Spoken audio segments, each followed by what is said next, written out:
SFI പ്രവർത്തകർ ക്യാമ്പസുകളിൽ അഴിഞ്ഞാടുകയാണെന്നും അതിന് സർക്കാരും മുഖ്യമന്ത്രിയും പിന്തുണ നൽകുന്നതായും പ്രതിപക്ഷ നേതാവ് VT സതീശൻ പൂക്കോട് വെറ്റിനറി ക്യാമ്പസിൽ SFI നേതാക്കൾ ഉൾപ്പെടെയുള്ളവരുടെ ആൾക്കൂട്ട വിചാരണയെ തുടർന്ന് വിദ്യാർത്ഥി ആത്മഹത്യ ചെയ്ത സംഭവത്തിൽ പ്രതികരിക്കുകയായിരുന്നു പ്രതിപക്ഷ നേതാവ്.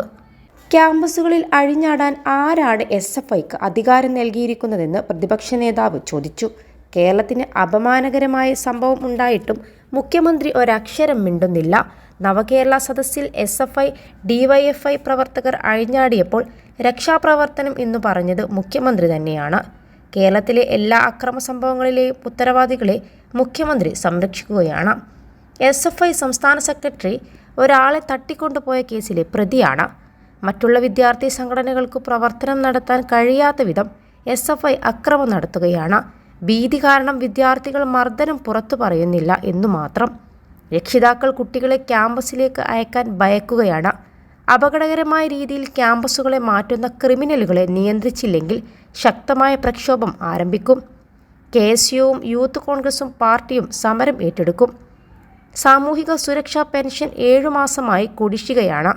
കോൺഗ്രസിൻ്റെ ജനകീയ സദസ്സുകളിൽ ഏറ്റവുമധികം പരാതി ലഭിച്ചത് പെൻഷൻ ലഭിക്കാത്തതിനെക്കുറിച്ചാണ്.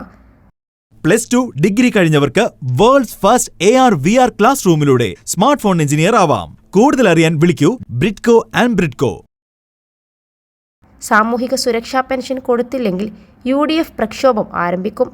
സുനിൽ കനകോലു റിപ്പോർട്ടെന്ന് പറഞ്ഞ് തെറ്റിദ്ധാരണ പരത്തുന്ന റിപ്പോർട്ടുകൾ മാധ്യമങ്ങൾ നൽകുന്നതായി പ്രതിപക്ഷ നേതാവ് പറഞ്ഞു. അങ്ങനെ ഒരു റിപ്പോർട്ടില്ല. തെരഞ്ഞെടുപ്പ് ക്യാമ്പയിൻ എന്തായിരിക്കുമെന്ന് കോൺഗ്രസ് നേതൃത്വ യോഗത്തിൽ ചർച്ച ചെയ്തു.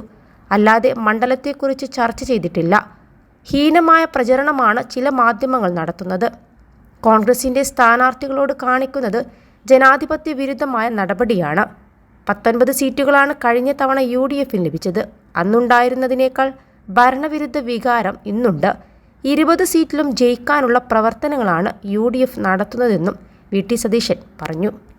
21 ലക്ഷത്തോളം സന്തുഷ്ടരായ ഉപഭോക്താക്കളും 2 ലക്ഷത്തോളം തിമിര ശസ്ത്രക്രിയകളും പൂർത്തിയാക്കിയ മലബാറിലെ ഏക കണ്ണാശുപത്രി അൽ സലാമ ഹൈ ഹോസ്പിറ്റൽ റോഡ് പെരിന്തൽമണ്ണ.